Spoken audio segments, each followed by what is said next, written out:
평안들 하셨지요? 기도할 때마다 저를 위해서 기도해 주셨다 하는 얘기를 들었습니다. 그래서 그런지 그 은혜 중에 선교여행을 잘 다녀왔습니다. 황해노회 세계 선교위원회 임원들이 선교지 현장을 직접 시찰하고 또 직접 보고 그리고 그들과 대화를 나누는 것을 그다음에 선교의 비전을 다시 갖기를 목적하면서 이번에 여행이 볼리비아를 다녀오고 또 멕시코를 다녀오는 그런 일정을 잡았습니다. 볼리비아, 멕시코의 선교지를 다녀오면서 본 것도 많고 또 배운 것도 많고 또 생각도 많았습니다. 선교 현지를 직접 찾아가 보고 현지인들을 또 만나 보았습니다. 또 선교사님들과도 밤새도록 이야기도 나누었습니다. 그 선교사님들이 말씀하시기를 이렇게 관심을 가지고 자기들과 깊은 이야기를 나눠본 적은 없었다. 이때까지 볼리비아에 찾아온 경우가 한 서너 번 되지는 되는데 그런 적은 없었다. 그렇게 말씀을 하셔요. 정말 많이 알고 싶었고 그분들의 고충 그리고 그들이 가지고 있는 비전은 무엇인지 또 어떻게 노예가 준비를 해야 할 것인지에 대해서 깊은 논의를 나누었습니다. 모든 이야기는 다 말씀드릴 수가 없고 다만 오늘 현장에 대해서 간략하게 보고할 겸 또 선교의 현장에 대해서 말씀을 드리려고 합니다. 오늘 설교의 제목이 사야리입니다. 이 사야리라고 하는 것은 볼리비아에 세운 학교 이름입니다. 사야리 학교입니다. 근데 이 사야리라는 이 말은 케추아어입니다. 케추아어는 잉카의 언어입니다. 그들은 지금 스페인어를 사용하고 있습니다. 통상적으로 스페인어를 다 사용하고 있습니다. 브라질만 포르투갈어를 사용하고 다른 모든 나라들은 다 스페인어를 사용합니다. 그런데 그들은 케추아어를 사용하기도 합니다. 원주민들이 사용하죠. 그건 잉카, 예전부터 내려왔던 잉카의 언어입니다. 그 말로 케추아어로 사야리라는 말은 일어나라 라는 뜻입니다. 그래서 이 사야리라고 가로 열고 일어나라 이렇게 기록을 해놨어요. 그 인천공항에서 먼저 달라스로 먼저 갔습니다. 환승을 해서 볼리비아까지 가야 되기 때문에 가는 데 한 12시간 걸려요. 오는 데는 14시간 걸립니다. 가는 것은 태평양 건너가고 오는 것은 베링의 저 북쪽으로 캐나다 지나서 이렇게 돌아와서 14시간이 걸립니다. 볼리비아까지 가는데 걸리는 시간이 거의 하루가 걸려요. 이번 선교여행 동안 비행기만 8번을 탔어요. 비행기 타는 게 지겨울 정도로 비행기를 타고 다녔어요. 그 달라스에 도착을 하니까 그 달라스 참빛교회를 심호하고 계시는 김승학 목사님이라고 하는 그분이 저희를 맞아 주셨습니다. 모든 편의를 다 제공해 주셨어요. 어려움이 없이 다닐 수가 있었습니다. 환승을 위해서 시간이 좀 남아서 그래서 저희가 그 남은 시간 동안에 달라스 신학교를 방문을 했어요. 그 달라스 텍사스에 가면 또 달라스에 가면 달라스 신학교를 방문을 하게 되어지는데 그 달라스 신학교의 특징이 그림 좀 띄워주시겠어요? 여기 보이는 베드로의 발을 씻기는 예수님에 대한 동상으로 유명합니다. 여기서 기념사진들을 많이 찍는데 저는 몇 가지 사진을 더 담아왔어요.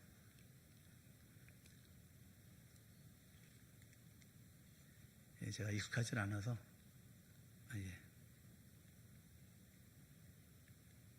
네, 그 베드로의 발을 씻기는 예수님의 손 어떻게 표현했을까? 예수님의 손은 그 핏줄이 드러나고 힘줄이 드러난 그런 손이었어요.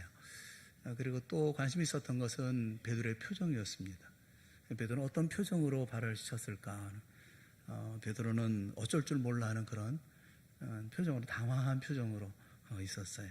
정말 중요한 것은 예수님의 표정이었어요. 예수님의 표정은 어떤 표정이었을까? 예수님의 얼굴을 제가 찍었는데 그 목사님이 자기는 여태까지 와서 기념사진만 찍고 갔지 예수님 얼굴 찍은 사람은 처음 봤다고 이제 그렇게 말씀을 하시더라고요. 정말 궁금하지 않나요?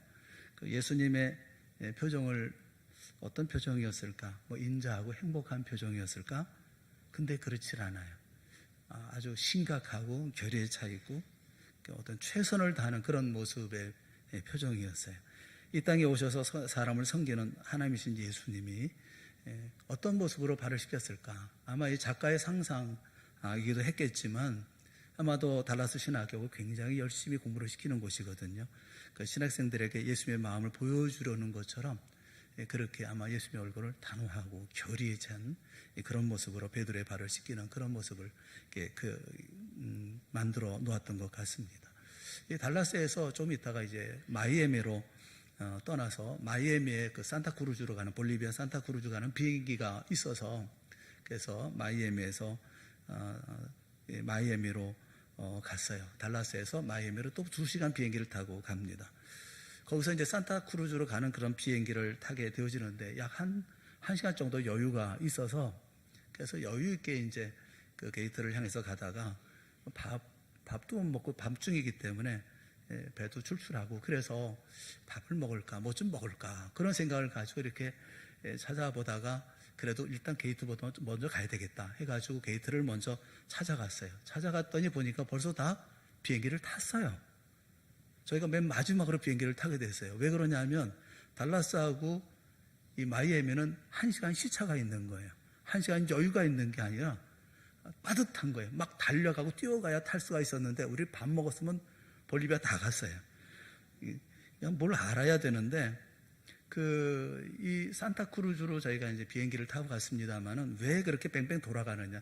볼리비아로 가는 직행이 있습니다. 라파스라고 하는 볼리비아 수도로 가는 그 비행기가 있어요. 그런데 그쪽으로 라파스로 가지 않고 산타크루즈로 갔던 데는 이유가 있습니다. 왜냐하면 라파스는 해발 4,000m가 넘습니다. 놀라지도 않겠지만 산타크루즈는 해발 416m예요. 코차반바는 2,500m입니다. 예를 들면 서울이 해발 몇 미터냐면 42m예요. 한라산이 1950m예요. 그러니까 한라산보다 더 높은 곳이 볼리비아가 있어요. 백두산이 2,749m입니다. 그러니까 저희가 백두산 꼭대기에서 다닌 거예요. 그 높이에서 다닌 거예요. 그 실감이 안 나실 터인데 저희가 커피 믹스를 가져왔습니다. 커피 믹스 그 봉다리에 들어있는 거 있잖아요. 봉투에 들어있는 거.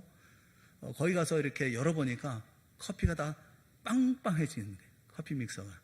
그 봉투에 들어있던 것은 모두가 다 봉투가 퉁퉁 불어 있어요. 빵빵빵해져 있어요. 왜냐하면 기압이 낮기 때문에 거기가 전부 다 이렇게 안에 들어있던 공기가 팽창되듯이 이렇게 해서 빵빵해져 있어요. 그래서 사람이 견디기가 쉽지 않죠. 여기서 살던 사람이 올라가니까 굉장히 힘든 거예요. 그래서 산타크루즈로 가서 거기서 다시 천천히 코차반바로 이렇게 올라갔었던 겁니다. 코차반바에 가니까 두통도 심하고요. 또 가슴도 답답하고요. 조금만 걸어도 숨이 차더라고요.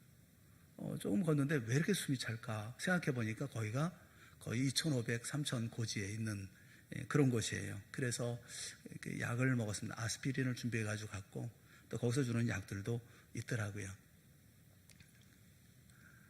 이거는 그림은 계속 안 뜨나요? 이 그림은 그 볼리비아 지도입니다. 남미 가운데 바다를 끼지 않은 유일한 나라가 바로 이 볼리비아예요. 작은 나라 같지만 남한 땅의 8배입니다. 8배만큼 그 고지에 있는 그 높은 산 위에 있는 그런 나라예요. 그런데 인구는 1,200만 밖에 안 돼요. 우리보다 훨씬 적습니다. 굉장히 널리 펴져 있죠. 근데 이 사람들에게는 자부심이 있습니다. 어떤 자부심이 있느냐 하면 자신들은 잉카의 후예라고 하는 이런 자신감이 있어요. 스페인이 남미를 다 점령해 나갈 때 그럴 때 이 사람들은 산으로 도망을 다녔어요.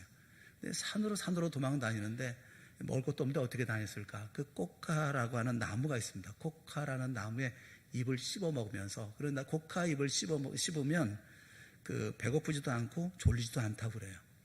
그래서 이걸 씹으면서 도망을 갔고 고지산으로 올라갔고 그들을 추적할 수가 없어서 그래서 이 볼리비아에는 원주민들이 굉장히 많습니다. 이 사람들은 다 자신들이 잉카의 후예다. 도망쳐왔던 잉카의 후예다. 그렇게 얘기를 해요. 이 코카 잎을 지금도 말려서 팝니다. 이거 법으로 금하지 않았어요.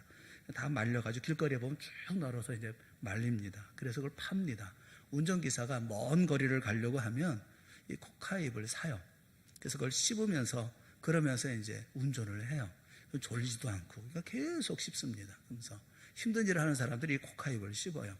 이 코카잎을 여러 가지 가공을 하면 그게 코카인이 되는 거예요. 마약이 되는 거예요. 근데 그 마약도 그래서 가까이 있죠. 이 사람들은. 이들은 주로 감자와 옥수수를 주식으로 먹고 있습니다. 볼리비아의 제1도시는 라파스고 두 번째 도시는 산타크루즈고 세 번째 도시가 코차밤바예요. 제가 간 도시가 코차밤바고 거기가 바로 선교 현장이 코차밤바였습니다. 코차밤바가 어떻게 생겼냐면 분지로 생겼습니다. 집들을 좀 찍었는데 전체를 다 찍지는 못했어요. 근데 대구처럼 산으로 둘러싸여져 있습니다. 이 코차밤바는 둘로 나눠집니다. 강남, 강북이 나눠지는 것처럼 잘 사는 동네, 못 사는 동네로 나눠져 있어요. 제가 찍은 부분은 못 사는 동네예요. 산에 있는 판잣집 같은 그런 집들이에요. 근데 반대쪽에는 정말 의리하게 잘 지어놨어요. 거기는 뭐 도로도 잘 돼 있고요. 근데 여기는 형편이 없습니다. 여기 보시면 그 집들이 산으로 올라가요. 그래서 산 꼭대기에 집이 있는 것을 볼 수가 있습니다. 이거 잘 안 넘어가는데요. 예, 됐습니다. 아니, 너무 넘어갔습니다. 예, 산 꼭대기에 집이 있잖아요. 그러니까 집을 짓고 올라가면서 계속해서 분지기 때문에 산으로 계속 집들이 올라갑니다. 그렇기 때문에 저기는 상수도 시설도 안 돼 있고, 뭐 가스 시설도 안 돼 있고, 근데도 이제 살 데가 막막하니까 산으로 올라가는 거예요. 다음에 이분들은 이제 볼리비아 여자들입니다. 볼리비아 여자들은 이제 중간 길에 가면 볼 수가 있는데 이 촐리다라는 옷을 입어요. 이 옷을 전통적인 의상을 입고 있습니다. 그런데 볼리비아 여성들이 그 생활력이 강해요. 남자들보다도 여자들이 다 나와서 일을 합니다. 이분들이 입고 있는 것이 둥근 치마가 폭 넓은 둥근 치마, 그다음에 중절모 모자, 그다음에 뒤에는 길게 딴 두 갈래 머리, 그리고 또 하나는 이제 천으로 된 그 보찜이 있어요. 여기는 아기도 매기도 하고 짐도 지고 그런 것을 아구아이어라고 하는데 그 짐을 지고 가는 그런 여인들입니다. 상당히 많은 사람들이 이런 의상을 입고 있어요. 다 거의 현대적인 의상을 입고 있는 사람보다 이렇게 옷 입고 있는 분들이 많아요. 그런데 이분들이 입고 있는 이 촐리다라는 옷에는 의미가 있습니다. 둥근 이렇게 치마가 둥글거든요. 그러면서 이렇게 넓거든요. 그 치마를 산이라고 보고 그 위에 이제 사람이 있고 그 다음에 모자를 씁니다. 다시 말하면 태양을 숭배하는 그런 사람들이라는 것을 표현해주고 있는 거예요. 우리가 보통 카니발이라고 하잖아요. 이걸 스페인어로는 까르네발 그렇게 얘기를 합니다. 까르네발이라는 것은 이 까르네라는 것은 물고기를 얘기를 해요. 발은 신을 얘기를 합니다. 그래서 이 카니발이라는 것은 그 신을 섬기는 그런 일종의 축제라는 거죠. 물축제 그렇게도 얘기를 합니다. 수신을 섬기는 축제라는 거죠. 그러니까 잉카라는 말이 무슨 말이냐면 잉이라는 말은 태양이라는 말이고 잉카는 태양을 섬기는 사람들이라는 거예요. 그 페루에는 태양을 섬기는 가장 큰 노천 신전이 있죠. 제일 높은 신전이 있어요. 그걸 마추픽추라고 그러죠. 마추픽추에는 가장 높은 신전이 있죠. 근데 사람들은 잘 몰라요. 볼리비아에도 큰 신전이 있습니다. 지붕이 있는 신전. 지붕이 없는 신전은 페루에 있고 지붕이 있는 신전의 가장 큰 신전은 이 볼리비아에 있습니다. 그러니까 볼리비아는 태양을 섬기는 사람들이에요. 그리고 스페인이 그러면서 천주교가 들어와 있죠. 종교적으로 혼란한 그런 곳입니다. 그러니까 볼리비아에 있는 우리 선교사님들이 가지고 있는 선교 방향은 두 가지입니다. 하나는 학원 사역, 또 하나는 교회 사역이에요. 그 학원 사역이라고 하는 것은 학교를 지어서 학교에서 불러서 이제 학생들을 어렸을 때부터 이제 키운다라는 거예요. 근데 볼리비아는 대학까지 무료입니다. 그러니까 초등학교가 1학년부터 6학년, 그 다음에 중고등학생들이 7학년부터 12학년까지, 그리고 대학. 근데 전부 무료예요. 그리고 점심도 거저 줍니다. 무료로 줍니다. 반면에 이 사립학교 같은 경우가 사립학교예요.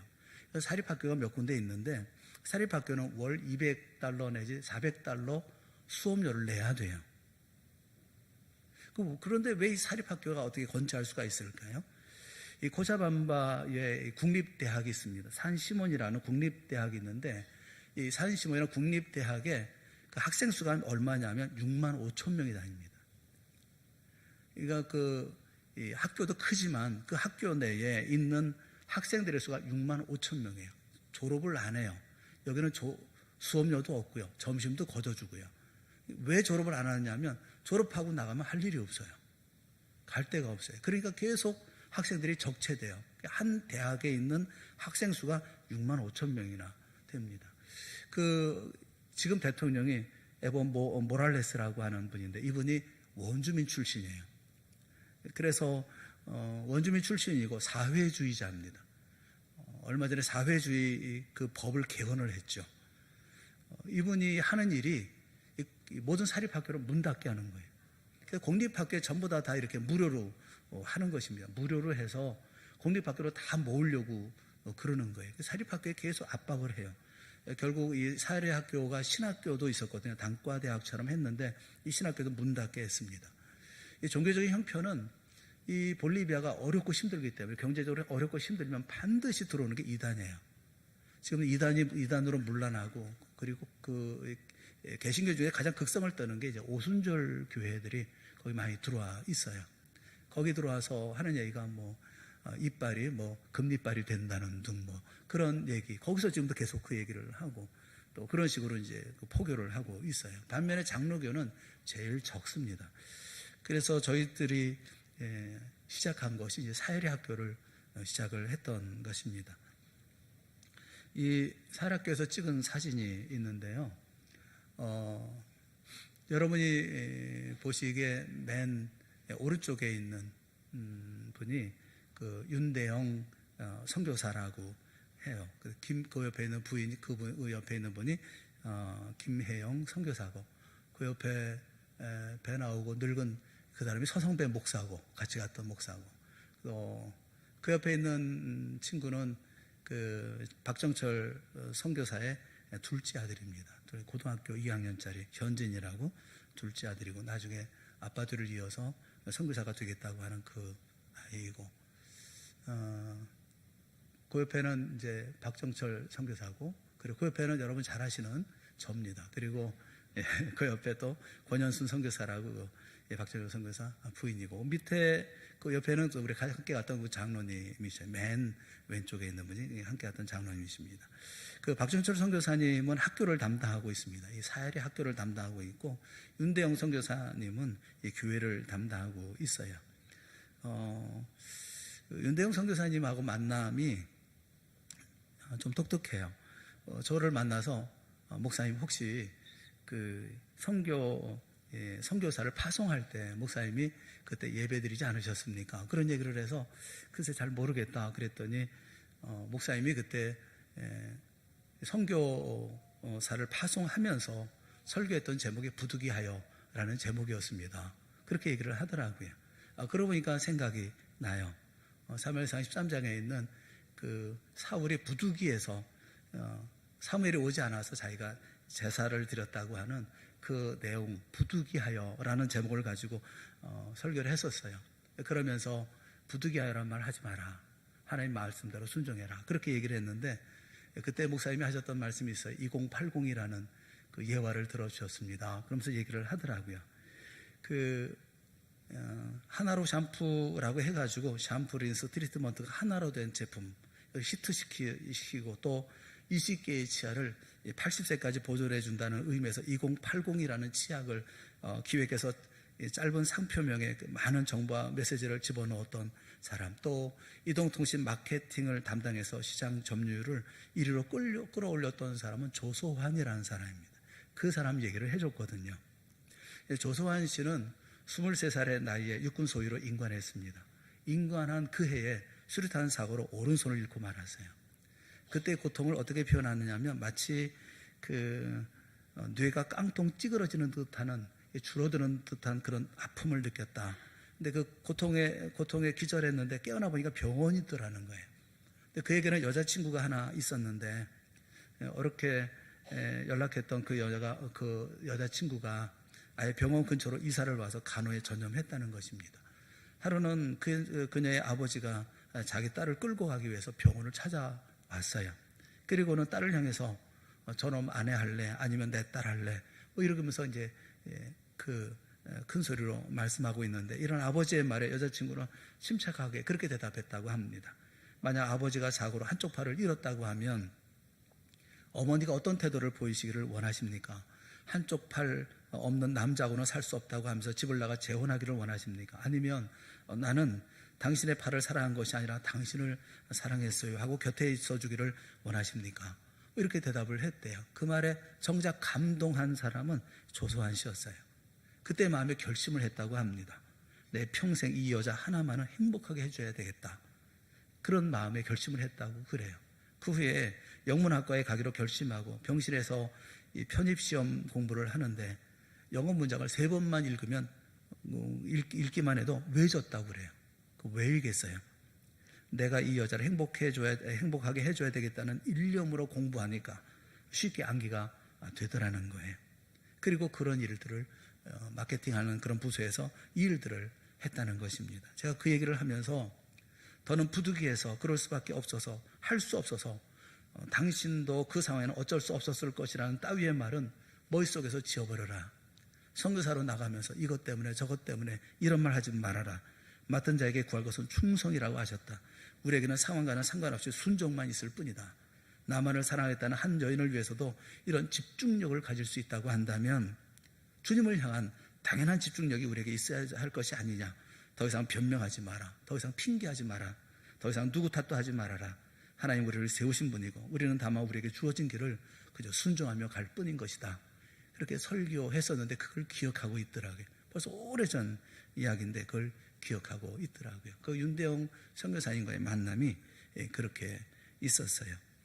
그 다음에 찍은 사진은 사회리 학교에서 찍은 것입니다. 이 사회리 학교는 지금 보면 조그만 것 같지만 사회리 학교는 그 규모가 10,000평이에요. 10,000 규모의 그 학교가 있고 다 찍질 못했어요. 운동장도 있고요. 그리고 체육관도 있고요. 또 아이들이 공부할 수 있는 공간이 있습니다. 유치원부터 고등학생까지 모두가 432명이 전체 지금 재학하고 있습니다. 놀라운 것은 그 선교사의 집인데, 사택인데 그 학교 안에 있어요. 학교 안에서 먹고 자고 다 합니다. 그 사택이 작은 사택인데 다 쓰러져 가는 집인데 거기에 있더라고요. 이분은 매일 아침마다 교사회를 해요. 7시 반에 모여서 성경 공부하고 기도하고 또 모임을 갖습니다. 그 졸업생들 유수한 대학에 다 입학을 하게 되어지고, 근데 광고를 하지 않아요. 다른 학교처럼 광고하지 않는데도 멀리서부터 입학하기 위해서 온다고 그럽니다. 이 뒤에 있는 것은 고족대예요. 저희들을 환영하기 위해서 이렇게 나팔 불고 그랬던 애들인데 같이 이렇게 사진을 찍었습니다. 그런데 여기가 이제 사회리 학교로 들어가는 입구의 길입니다. 길인데 여러분 잘 보시면 아시겠지만 말뚝이 박혀 있어요. 가운데 길을 말뚝을 박아서 차들이 못 들어가게 해놨습니다. 그 앞에 있는 집들이 이렇게 막아놔서 통행하지 못하게 했어요. 시끄럽다는 거예요. 학교 나가라는 거예요. 그런데 나라도 지금 사립학교를 전부 다 없애려고 하고 있기 때문에 정부에서도 아무 조치를 취하지 않습니다. 아무리 항의해도 이게 공공도로인데 말뚝을 박고 있어요. 차가 들어오질 못해요. 그런 어려움이 있어요. 또 이 사립학교 내에 신학교, 이것은 신학교입니다. 조금 떨어져 거기서 길 하나 건너면 이 신학교가 있거든요. 신학교에서 학생을 길러냈었어요. 전에 있었던 이기재 선교사님이 처음 갔을 때 신학교를 지어놓고 거기서 신학생들과 같이 이렇게 생활했던 것이 바로 저것입니다. 저희가 며칠 동안 거기에 게스트룸에서 우리가 같이 있었는데, 그런데 신학교는 문을 닫았어요. 이 정부에서 인가를 안 해주기 때문에, 더 이상 인가를 안 해주기 때문에, 그래서 지금도 단과 대학을 하려고 무진 많이 애를 쓰고 있습니다. 지금 이 볼리비아 내에는 선교사가 2명이 있고, 이렇게 신학교를 통해서 길러진 선교사들이, 전도사들이 8명이 있어요. 그 봉사하는 사람, 다른 사람들은 다 나가서 자기를 하지만 이 교회에서 같이 일하는 사람들이 8명이 있습니다. 도합 10명이 지금 이 볼리비아 내에서 지금 노력을 하고 있어요. 세워진 교회가 세워진 교회처럼 세워진 교회 15교회입니다. 그리고 가정교회가 10교회가 넘습니다. 그러니까 한 30여 교회를 10명이 나눠서 지금 사역을 하고 있어요. 이 모든 교회, 30여 교회, 그다음에 사야리 학교, 그리고 또 이 8명의 전도사, 이런 모든 것을 다 지원하고 도와주는 것이 선교사 2분입니다. 박정철 선교사라는 분하고 그 다음에 윤대영 선교사 2분이 하고 있습니다. 이 사역자가 태부적인 거죠. 신학생을 만들어야 돼요. 신학생을 키워내야 됩니다. 근데 지금 신학교를 막아놓은 상태이기 때문에 신학교를 키울 수가 없어요. 이 10분은 매월 한 번씩 모여가지고 사역 보고를 하고 함께 기도하고 함께 공부하기도 해요. 둘로 나눠서 제가 교회를 소개를 하려고 그래요. 사야리 학교는 대충 말씀을 드렸으니까 코차반반에, 볼리비아 코차반반 내에 있는 교회, 시내에 있는 교회가 있고 정글에 있는 교회가 있습니다. 나누어서 조금씩 설명을 해드리도록 하겠습니다. 이것은 에스파란사 3.5 교회예요. 에스파란사라는 건 소망이거든요. 소망인데 소망교회가 원래 있기 때문에 거기서 3.5km 떨어져 있다 해서 에스페란사 3.5 교회 이렇게 부르더라고요. 이 교회는 처음에 이기재 목사님이 볼리비아 가게 됐을 때 세웠던 그 현지 한인교회입니다. 볼리비아에 저희들이 선교하게 됐던 첫 번째 원인이 뭐냐면 그곳에 볼리비아에 12명의 성도들이 모여서 예배를 드리는데 목회자를 보내달라. 그래서 그 요청에 응해서 이기재 선교사님을 보낸 거예요. 근데 조그만 창고에서 예배를 드리기 시작했습니다. 그래서 이분이 이제 교회를 지었어요. 그게 에스페란사 3.5 교회인 거예요. 그런데 한인은 다 떠났고 지금은 그 장애인과 그 다음에 현지인 한 30여 명이 모여서 예배를 드리고 있어요. 이 교회를 담당하고 있는 목사가 길레르 목사라는 분입니다. 그 사모님이 이 수화의 전문가예요. 대통령이 그 담화할 때 옆에서 수화를 이렇게 전문하는 이렇게 전문가입니다. 이분이 그 장애인들을 모아서 수화를 하면서 이렇게 예배를 인도하시는 그런 곳이죠. 제가 이 교회의 길레르 목사를 왜 얘기하느냐 하면 여러분 보시던 맨 오른쪽에 있는 사람이 길레르 목사입니다. 이 볼리비아 사람이에요. 이 길레르 목사는 1990년에 처음 고등학교 졸업하자마자 신학교에 입학을 했습니다. 물론 이제 볼리비아 이제 여기 우리 장로교 신학교이죠. 그리고 졸업을 했어요. 그런데 이 신학교가 얼마나 힘든 신학교인지 처음에 신학교에 입학하려고 그러면 이기재 목사님이 일주일 동안 금식을 시켰답니다. 일주일 동안 금식해서 견디는 사람만 신학교에 입학을 받아들였어요. 그러니까 그동안 많이 떨어져 나갔고 그리고 그렇게 입학한 사람들을 새벽부터 밤늦게까지 이제 예배드리고 공부하고 일이 계속 되어졌죠. 낮에는 농사 짓습니다. 그 앞에 밭이 있거든요. 그래서 밭에서 농사를 짓고 소와 닭을 키우면서 이 가축을 돌보면서 그러면서 또 공부를 하는 거예요. 새벽부터 밤늦게까지 공부를 합니다. 또 정글에 들어가서 금식 기도를 해요. 목사님과 같이 들어가서 정글에 들어가서 이제 같이 그 벌레가 우글우글거리는 그곳에서 이제 금식 기도를 합니다. 이 끝까지 남는 사람이 별로 없대요. 그런데 이 길레르 목사라는 사람하고 또 한 사람, 그 발레리오라고 하는 이 두 사람이 남은 거예요. 다른 사람들은 뭐 졸업하고 나가기도 했지만 그러나 끝까지 선교의 일을 돕는 사람이 이 두 사람입니다. 이 길레르 목사는 어떻게 목사가 됐느냐 하면 여기서 목사 안수를 줄 수가 없는데 브라질에 가서 목사 안수를 받았어요. 그래서 신학교 최초의 목사가 되었습니다. 이분이 에스페란사 3.5 교회를 담당하고 있고 또 사야리 학교에서도 중요한 학교를 출근하면서 그 모든 행정이라든가 이런 일들을 같이 도와서 이 볼리비아 사람이기 때문에 일을 담당하고 있어요.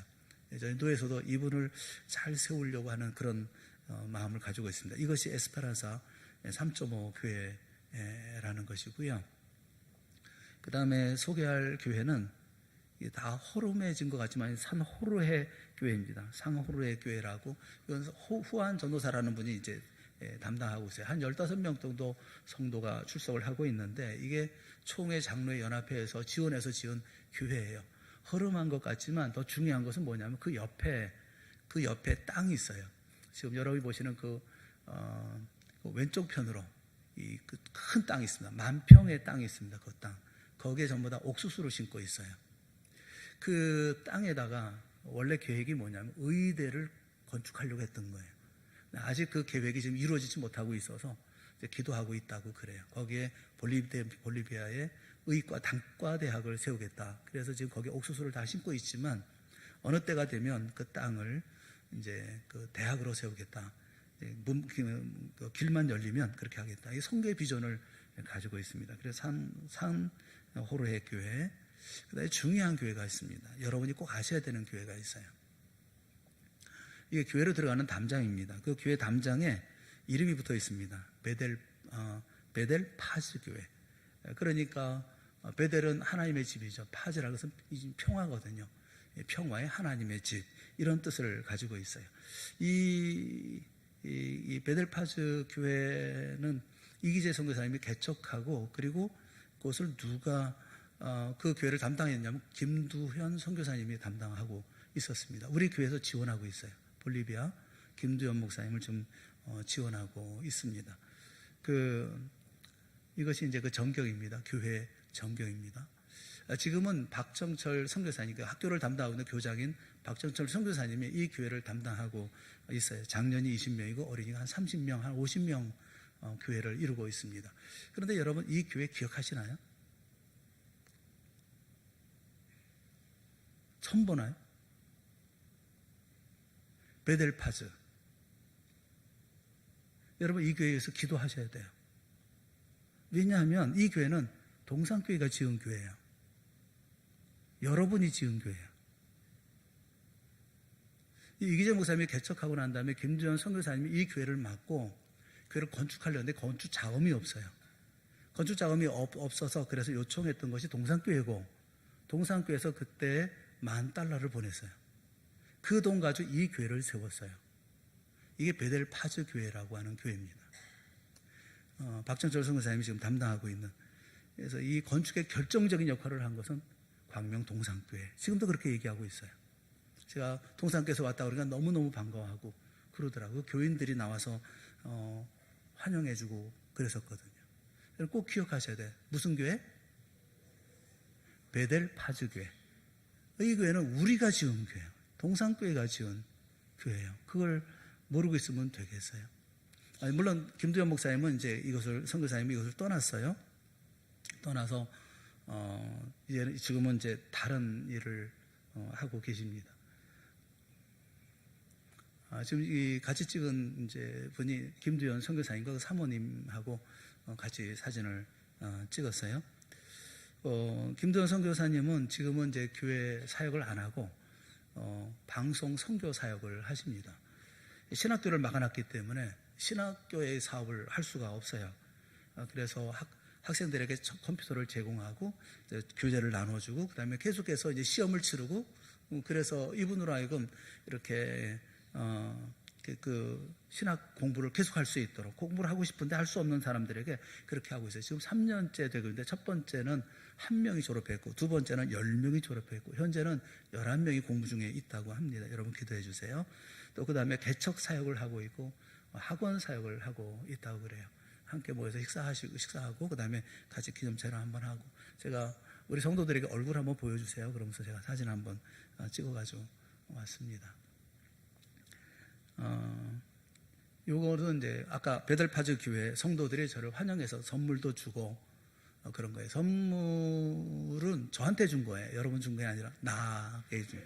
그래서 제가 받았으니까 그냥 제가 가지고 있을게요. 전 뭐 그 작은 이제 장식 같은 겁니다. 머리 모자 이런 모형 뭐 이런 거예요. 그리고 또 같이 이분들하고 같이 이제 사진을 찍었습니다.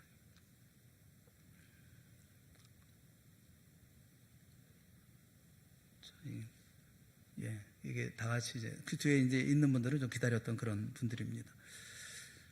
12시가 됐는데 그만할까요? 어떻게? 좀 더 할까요? 예. 시간이 이렇게 오래 걸릴 줄 몰라요. 그 또 한 가지, 또 하나의 교회가 있습니다. 또 하나의 교회는, 마라나타 교회라고요. 목사님 좀 남겨주세요. 여기서 잘 안 넘어가네. 마라나타 교회라고. 여기는 가정집에서 하는 그런 교회입니다. 윤대영 선교사님이 심무하는 그런 교회이고, 대학생들을 선교하고 있어요. 그래서 여기 모인 사람들, 많은 사람들이 그 대학생들이 모여서 예배를 드리고 있습니다. 기타 치고 그러면서 기도회도 하고 하는데, 여기에 중요한 도우미들이 있어요. 코이카라고 하는 우리나라에서 개발도상국에 파견된 그런 젊은이들이 있습니다. 하나는 그 간호사로 파송된 분이고, 또 한 분은 컴퓨터 교사로 파송된 분인데, 이분들이 정말 적극적으로 이렇게 도와주고 있어요. 그래서 이렇게 시내에 있는 교회들은 이런 정도 교회만 좀 소개를 하고요. 그 다음에 정글교회, 정글은 짜빠레라고 합니다. 짜빠레라고 하는 이곳인데, 코차밤바에서부터 300km 정도 떨어져 있어요. 300km가 떨어져 있어서 가는 데만도 굉장히 시간이 많이 걸려요. 한 반나절을 가야 되는 것입니다. 이 정글교회 가운데 세 교회만 소개하려고 그래요. 산타디아 교회, 까치칸차야 교회, 소레 교회, 이렇게만 소개하려고 합니다. 이 정글이라고 하는 그 정글 지역이 가까워요. 그런데 여기 가려고 그러면 우위를 가져가라, 그런 얘기를 해서 비 오시잖아요. 그러니까 비가 많이 오나? 그랬더니 그게 아니라 평소에 우위를 입고 가라는 거예요. 왜냐하면 이 지역은 벌레가 많아가지고, 모기가 많아가지고 뭐 견딜 수가 없다고 그래요. 모기 퇴치제가지고 견딜 수가 없어서 장갑 끼고, 그 다음에 우위를 입고, 그리고 마스크 쓰고, 그러고 가야 된다는 것입니다. 그 김대현 선교사님도 말씀하는데, 그 작은 벌레가 있대, 까만 점 같은 벌레가 있는데, 그 벌레는 언제 왔는지 뭐 그런 것도 모른다는 거예요. 뭐 모기는 윙윙거려서 돌아다니기는 하지. 그런데 이게 한번 물리면 한 달 동안 아프대요. 아파서 견딜 수가 없대요. 그런데 감사하게도 저희는 모기가 많지 않았어요. 지금 우기 때이기도 하지만 전날 비가 와가지고 저희는 모기가 거의 없었습니다. 여러분들이 기도한 덕분에 모기가 다 물러간 것 같아요. 할렐루야. 그 선교사님이 깜짝 놀라더라고요. 아니, 모기가 이렇게 없을 수가 없어요. 그러면서 이런 경우 처음이에요. 그러면서 얘기를 하더라고요. 그래서 기도의 역사라고 교인들이 다 기도하고 있다고. 그렇다고 해서 모기 몇 방 물리지 않은 건 아니에요. 저도 많이 물리기도 하긴 했습니다. 지금 이 교회가 산타디아 교회입니다. 산타디아는 거룩하다, 뭐 성결하다, 그런 뜻을 가지고 있는 그런 교회예요. 여기가 발레리오라고 하는 전도사가 심무하는, 아까는 길레르 목사님이 심무하는 교회인데, 여기는 발레리오라고 하는 이 전도사님이 심무하는 교회입니다. 이분이 교회를 4개를 맡고 있어요. 이 교회는 좀 넘겨주세요. 그 서울 예한교회가 머릿돌에 보면 이제 서울 예한교회가 하나님께 이렇게 드린 거예요. 1999년 5월입니다. 그 다음에 좀 여기는 이 찬양 인상적인 게 뭐냐? 모두 일어서서 예배 시간에 다 일어서서, 거의 예배 시간 거의 전부를 일어서서 예배를 드려요. 설교하는 시간만 앉아요. 그 대부분은 다 일어나 있어요. 다 일어나서 찬양하고 기도하고, 그리고 헌금하고, 그 다음에 교성도의 교제를 막 돌아다니면서 하고, 다 일어나서 하더라고요. 제가 이 교회에서 제가 입고 있는 옷 의상은 볼리비아 그 전통 의상입니다. 누가 줘서 입었어요.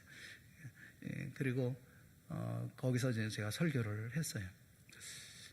잠깐 동영상 하나 보여줬으면 좋겠습니다. 이 동영상은 이 산타디아 교회에서 찬양하는 그 모습을 찍은 거예요.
그만큼 하시고요. 다음 거 넘겨주시죠.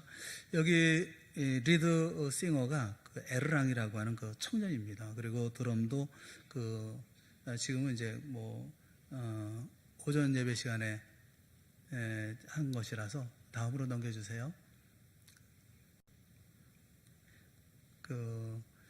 리드싱어 있고, 그 다음에 신디가 있고, 베이스가 있고, 신디, 베이스가 있고, 드럼이 있어요. 이제 저분은 이제 베이스 기타를 치는 분인데 지금 드럼 하는 사람이 없어서, 모두가 다 지금도 이렇게 시골 교회거든요. 시골 교회고, 그런데도 이렇게 전부 다 찬양을 다 갖춰놓고 열심히 하고 있습니다. 여러분 위해서 기도해 주시고, 이렇게 열심히 있는 이들이 있어서, 그래서 상당히 이제 내일에 대한 비전이 있겠다 싶어요. 이 교회는 두 번째 소개하는 교회인데 까치깐차이 교회입니다. 이 까치깐차이 교회는 빛과 소금이라는 뜻이에요. 이 교회는 서울 광염교회가 지은 교회입니다. 2011년에 교회를 지었어요. 성인이 3명, 그다음 어린이가 10명이 지금 출석하고 있습니다. 제가 이 교회를 소개하는 이유가 뭐냐면 이 교회는 발레리오 전도사님 혼자서 등짐지어서 지은 교회입니다. 혼자서 이 교회를 지었어요. 사람도 없이 자기가 물품만 대주면 본인이 지은 거, 다른 사람이 지어준 게 아니고 광영교회는 돈만 대주면 그 다음에 그걸 물건 사서 그걸로 교회를 지은 거예요. 근데 어린이들이 벽돌을 다 날라줘서 교회를 지었다 그렇게 얘기를 하더라고요. 오른쪽에 두 번째 있는 분이 그분이 발레리오 전도사입니다. 소개하려고 하는 것은 그 가운데 있는 조그만 여자아이가 있어요. 이 여자아이는 이 에벌린이라는 아이입니다. 에벌린이라는 아이는 초등학교 6학년입니다. 네, 보여주더라고요. 교회 건축 중에 다쳤다고. 그래서 턱에 있는 그 부분이 흉터가 있더라고요. 벽돌을 나르고 하면서 다쳤다고 그래요. 그런데 이 아이랑 만나서 같이 기도하고 그러고서 이제 떠나려고 차를 타고 떠나려고 하는데 이 아이가 웬 아이를 데리고 왔어요. 그 유치원 초등학교 들어가지 않은 남자아이를 데리고 왔어요. 근데 보니까 긴팔을 입고 있더라고요. 한쪽은 손이 나와 있는데 한쪽은 손이 나와 있질 않아서 무슨 얘기인가 들어보니까 아이가 믹서기에 손을 넣어가지고 손을 잃어버렸어요. 그래서 손이 없어요, 아이가. 그러니까 이 에벌린이라는 이 아이가 초등학교 6학년짜리가 이 아이를 데리고 온 거예요. 목사님들 왔다고. 데리고 와가지고 목사님 기도해 주세요. 그렇게 데리고 갔더라고요. 너무 귀하더라고요. 이 아이가 목사가 누군지, 그 다음에 기도하면 어떻게 되어지는지, 그걸 아는지, 그래서 데리고 와서 기도해 달라고 해서 이제 사진을 못 찍었어요. 그 아이 사진을. 제가 기도하느라고.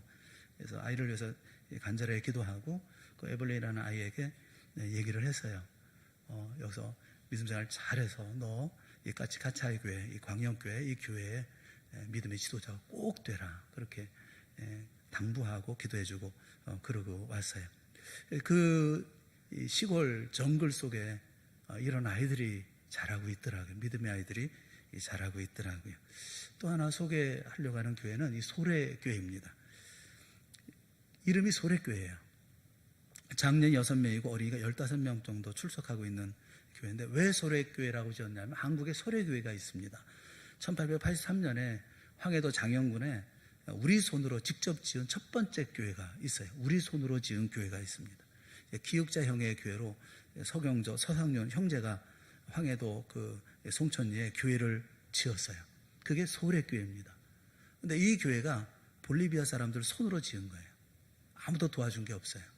자기들이 가서 바자회하고 헌금하고 해가지고 이 교회를 발레리오 전사가 지은 거예요. 자, 교인들의 사람들하고 같이 해가지고 한 14,500불 정도 들었다고 그러더라고요.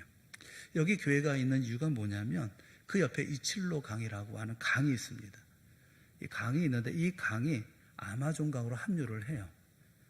차로 가면은 굉장히 돌아가야 되는데 이 카누를 타고 가면 이 강을 끼고 7개 미전도 종족이 있다고 그래요. 그래서 이 원주민들을 전도하기 위해서 이 소래교회를 그곳에 세워놓은 거예요. 선교 전략을 위해서 세우는 그런 교회인 것입니다. 이것이 이 교회 말고도 더 깊은 장글 안에 그 교회들이 있어요. 근데 그 교회들은 다 들어가 보지 못했습니다. 몇 군데만 더 둘러보고 왔어요. 이제는 좀 넘어가서 우리 이기재 선교사님에 대한 멕시코에 대한 얘기를 잠깐만 더 하겠습니다. 이기재 선교사님하고 박미숙 선교사님은 볼리비아 선교를 다 마치고 그러고 난 다음에 멕시코로 떠났어요. 5년 전에 도착을 했습니다. 멕시코는 남북한 합쳐서 이런 우리나라의 남북한 합친 것에 9배나 되는 그런 큰 나라가 멕시코입니다. 인구는 1억 3천만 명이 그곳에 살고 있어요. 여기서 그분은 신학교 사역하고 교회 사역하고 학원 사역하고 전도 사역을 하고 있습니다. 두 군데 초등학교에 나가서 음악교사로 일을 하고 있고 일주일에 한 번 그 마약 갱생원을 찾아다니면서 말씀을 전하고 있어요. 거기에 침술로도 이렇게 치료하면서 전하고 있습니다. 또 인디오 마을을 다니면서 전도를 하고 있어요. 지금 어느 여집사님이 7만 불을 헌금을 했어요. 그래서 이곳에 그 땅을 10,000평을 3헥타르니까 아마 9,000평 정도, 그러니까 거의 10,000평을 구입을 해서 그 가운데 2,000평을 신학교 건축을 위해서 지금 건축하고 있습니다. 목사이고 교사이고 변호사이고 그리고 의사를 키워내기 위해서, 그래서 사람을 키우는 것이 급선무다 해서 이렇게 사람을 키워내고 있어요. 멕시코의 가장 큰 문제는 다른 게 아니에요. 마약이 문제예요. 가톨릭은 마약을 허용합니다. 마약과 같이 가고 있어요.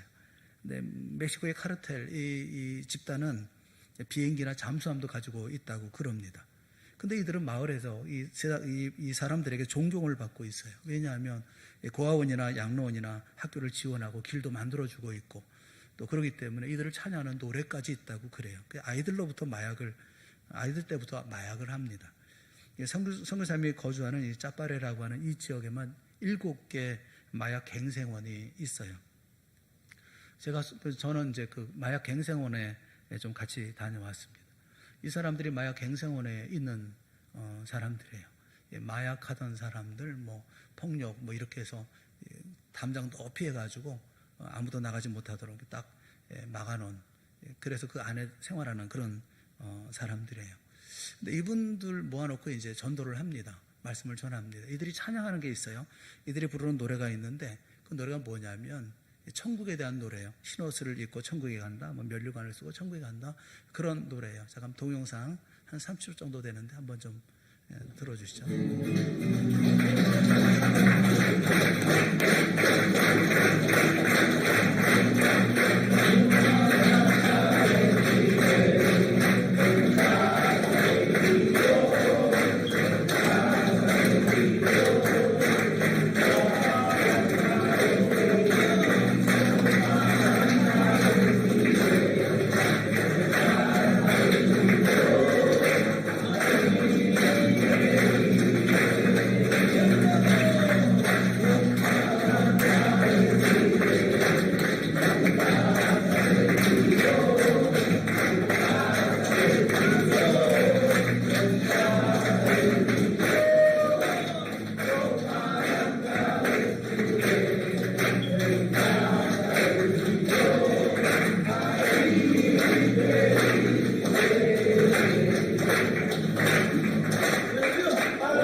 앞에 있는 분이 이기재 선교사님이고, 그 다음에 다 제소자들 같은 그런 이들이 그곳에서 말씀을 배우고 있습니다. 또 한 군데 갔는데 그것은 이제 에스칼라 도르바시토라고 하는 곳입니다. 거의 같은 곳인데 굉장히 열악한 그런 환경이에요.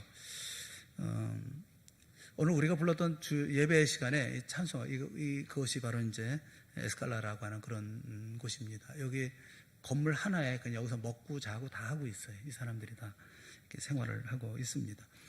마약 중독자들이에요. 이 사람들을 위해서 지금 선교를 하고 계시는 거예요. 또 그 다음에 또 침술로 치료하기도 하고 이렇게 하고 있습니다. 오늘 우리가 불렀던 찬송이 있습니다. 27장, 288장, 493장. 이게 모두가 다 선교사님들의 애창곡입니다. 빛나고 높은 보좌와 그 위에 앉으신 이 선교사님들이 즐겨 늘 애창하면서 불렀던 예수를 나의 구주 삼고 성령과 비로소 거듭나니 하늘 가는 밝은 길이, 이 선교사님들이 불렀던 그런 찬송들입니다. 선교사님들과 얘기 나누면서 이분들이 그런 얘기를 해요. 우리는 하늘과 땅만 보고 삽니다. 하늘과 땅만. 주변은 보지 않습니다. 노예에서 생활비를 줍니다. 200만 원을 보냅니다. 적지 않은 액수인데, 그러나 그 가운데 60만 원은 GMS에서 뗍니다. 은퇴비 뭐 이런 데로 다 뗍니다. 거기서 그 나머지 또 140만 원 남은 데서 선교비를 또 씁니다. 그게 무슨 돈으로 선교를 하겠어요? 근데 때마다 일마다 하나님의 도우심이 없이는 선교를 할 수가 없다는 거예요. 7만 불을 받은 것도 미국에 있는 어느 교회 그 여집사님이 자기 치료비로 쓰려고 그 돈을 준비를 해놨다는 것입니다. 그런데 병이 나았어요. 그래서 그 돈을 어떻게 할까 하다가 이기재 선교사님께 보낸 거예요. 그 돈으로 땅을 산 거예요. 그런데 신학교를 건축하는데 필요한 액수는 아직도 100만 불이 더 필요하답니다. 이 볼리비아에는 선교회 차량이 있어요. 우리 황현호에 선교회 차량이 있습니다. 사륜기동 SUV가 있어요. 정글 지역을 다녀야 되기 때문에 이런 차량이 있어야 합니다. 그런데 이 차를 벌써 20년째 타고 다니고 있어요. 자꾸 고장이 나는 거예요. 김도현 선교사님하고 같이 이제 저녁 식사를 같이 했어요. 같이 하면서 이제 식사 기도를 좀 부탁을 했습니다. 김도현 선교사님한테 기도해 주세요. 그랬더니 그 기도를 하는데 마음이 짠하더라고요. 그 기도를 어떻게 하느냐 하면 그 목사님이 짜파리 지역을 다니실 때, 정글 지역을 다니실 때인데 안전하게 하시고 고장 없이 다니게 해 주시옵소서. 그렇게 기도하더라고요. 그 마음이 마음이 울림이 있더라고요. 고장 없이? 여러분 어디 갈 때 제 차 고장 나지 않게 해 주시옵소서. 이렇게 기도하시나요? 이분들은 정글에 들어갔다 고장 나면 큰일 나는 거예요. 고립되는 거예요. 나올 수가 없어요. 그러니까 차가 고장 나지 않아야 돼요.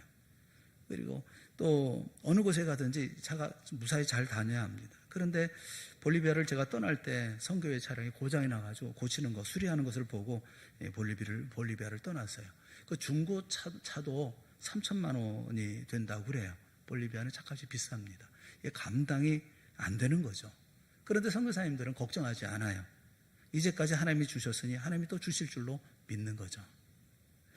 사랑하는 여러분, 이 선교 현장을 보면서 제가 느낀 것이 뭐냐면 하나님은 살아계시다. 하나님은 오늘도 이곳에 역사하신다라는 것입니다. 하나님은 우리의 어떤 생각, 근심, 걱정과는 상관없이 여전히 일하고 계신다라는 거예요. 선교는 우리가 보내는 지원 액수로 가지고 선교하는 게 아니에요. 그것으로 생활비 정도는 해요. 그런데 선교는 누가 하냐면 하나님이 주셔서 하는 거예요. 그런 이야기를 서로 나눴어요. 목사는 망해도 목회는 망하지 않습니다. 선교사는 망해도 선교는 망하지 않습니다. 여러분들이 애쓰고 노력한 모든 것들, 그 모든 것은 반드시 열매를 거둘 것입니다. 우리가 함께 그래서 같이 기도를 했는데 언제나 하나님은 오늘도 일하실 것이기 때문에 그렇습니다. 선교 현장을 돌아보면서 오늘 우리의 삶도 마찬가지라고 저는 믿습니다. 우리의 삶도 하나님 우리 가운데 여전히 역사하셔서 우리의 모든 필요를 채워주실 뿐만 아니라 하나님이 주시는 힘으로 오늘 우리가 삶을 살아가고 있다고 하는, 내가 버는 것으로 내가 사는 게 아니라 하나님 주시는 힘으로, 하나님께서 주시는 것으로 내가 오늘을 살고 있다는 것을 우리가 다시 한번 깨닫게 되는 그런 기회가 되어졌습니다. 선교 현장을 다녀오고 새로운 마음을 가지고 또 목회에 이렇게 전념할 수 있게 되어져서 너무 감사하고, 또 선교의 모습을 다 보일 수는 없지만 군데군데 여러분이 보시면서 선교지를 위해서 여러분 함께 기도해 주시면 대단히 감사하겠습니다. 제가 같이 기도하겠습니다. 사랑의 하나님 아버지, 하나님의 은혜를 감사합니다. 선교지를 돌아보며 그리고 하나님께서 주셨던 은혜를 우리가 생각합니다. 그들만 아니라 오늘도 우리에게 여전히 큰 은혜와 사랑을 베풀어 주실 줄을 믿습니다. 주님여, 은혜 베풀어 주셔서 우리로 하여금 더 좋은 믿음의 삶을, 하나님을 의지하는 삶을 살아갈 수 있도록 인도하여 주시옵소서. 주님만 바라보고 주님만 의지하고 주님 주시는 힘으로 오늘도 이거 승리하며 당당한 하나님의 아들 딸들로 이 땅의 삶을 살게 하여 주시옵소서.